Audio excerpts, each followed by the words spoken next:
May 1947, Philadelphia.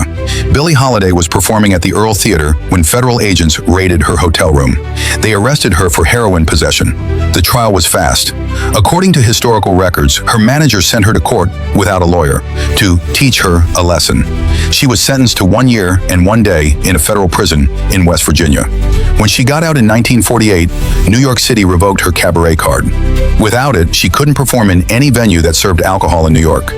No nightclubs, no jazz clubs, the places where she built her career. So Billie Holiday, one of the greatest jazz singers in American history, was banned from singing in the city that made her famous. But here's what they couldn't stop. She sold out Carnegie Hall 3 weeks after her release. She continued performing in concert halls and theaters across America. She kept recording.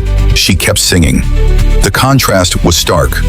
When white actress Judy Garland struggled with addiction, federal officials suggested she take longer vacations.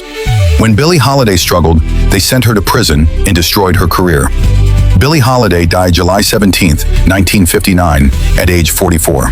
She was arrested on her hospital deathbed while dying from liver disease. Her last recording session was in March 1959. 4 months before she died, she was still singing. They took away her stages. They couldn't take away her voice. Comment if you never knew she was banned from performing. Share if they never taught you this part. 1945, Birmingham, England. Warehouses filled floor to ceiling with mail. Some letters 3 years old. The 6,888th Central Postal Directory Battalion. 855 black women. The only all-black women's Army Corps unit sent overseas in World War II. Their mission? Clear a mail backlog the Army said would take 6 months. They did it in 3. Working 3 shifts, 7 days a week, they processed 65,000 pieces of mail per shift. Their motto, no mail, low morale. But here's the moment that defined them. A general tried to send a white officer to take command. Major Charity Adams, the highest-ranking black woman in the entire U.S. military, looked him in the eye and said, "Over my dead body, sir." She stood down a general, and she won. In 2022, President Biden awarded them the Congressional Gold Medal, the only women's military unit ever to receive that honor. Comment 6888 if you never learned this. Follow for the women they erased. February 18th, 1931, Lorain, Ohio, a steel town outside Cleveland. A black girl was born. Her name was Chloe Ardelia Wofford. The world would come to know her as Toni Morrison. And on this day, 95 years ago, one of the most powerful voices in American literature was born. Toni Morrison grew up in a family that loved black culture, storytelling, songs, folk tales. Her childhood was filled with words. At 12, she converted to Catholicism and took the name Anthony. At Howard University, her classmates called her Toni. The name stuck. She graduated Howard in 1953 with a degree in English, earned her master's from Cornell in 1955, writing her thesis on William Faulkner and Virginia Woolf. In 1958, she married Harold Morrison, a Jamaican architect. They had 2 sons. By 1964, they were divorced.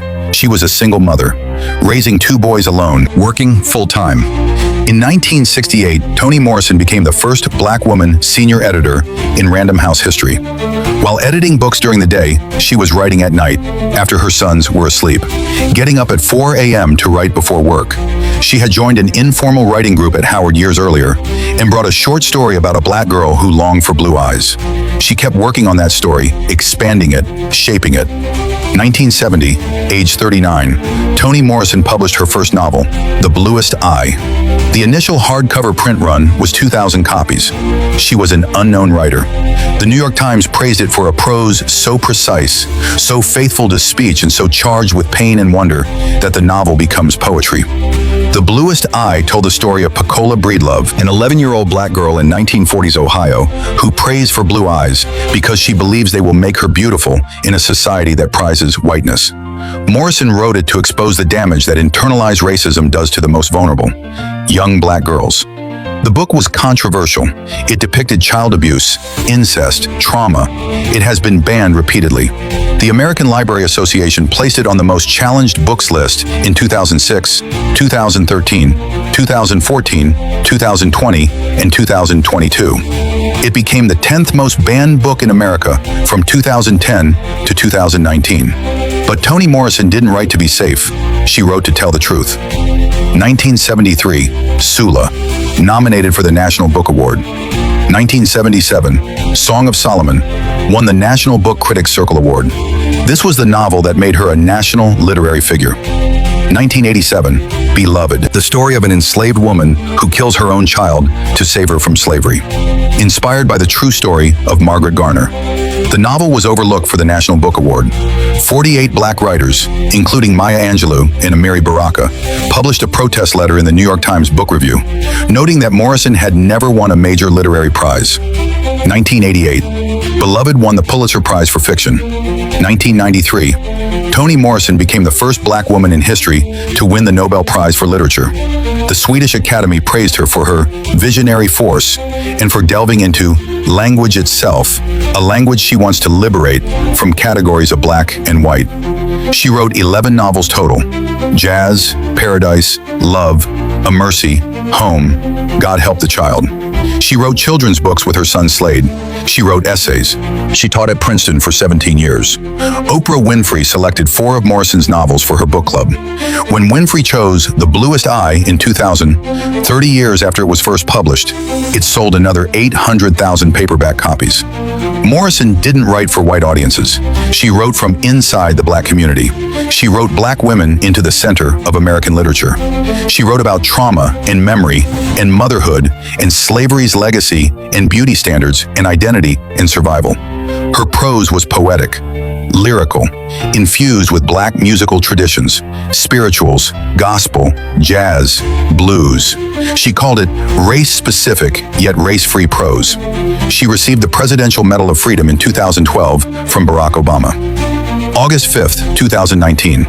Toni Morrison died at age 88 from complications of pneumonia. But today, February 18th, 2026, we celebrate the day she was born. 95 years ago, a voice entered the world that would tell black stories with unflinching honesty and breathtaking beauty. A voice that refused to write for the white gaze. A voice that centered black women. A voice that won the Nobel Prize.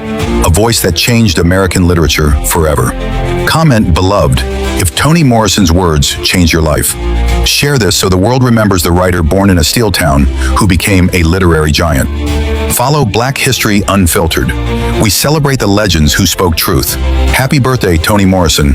Your words live forever.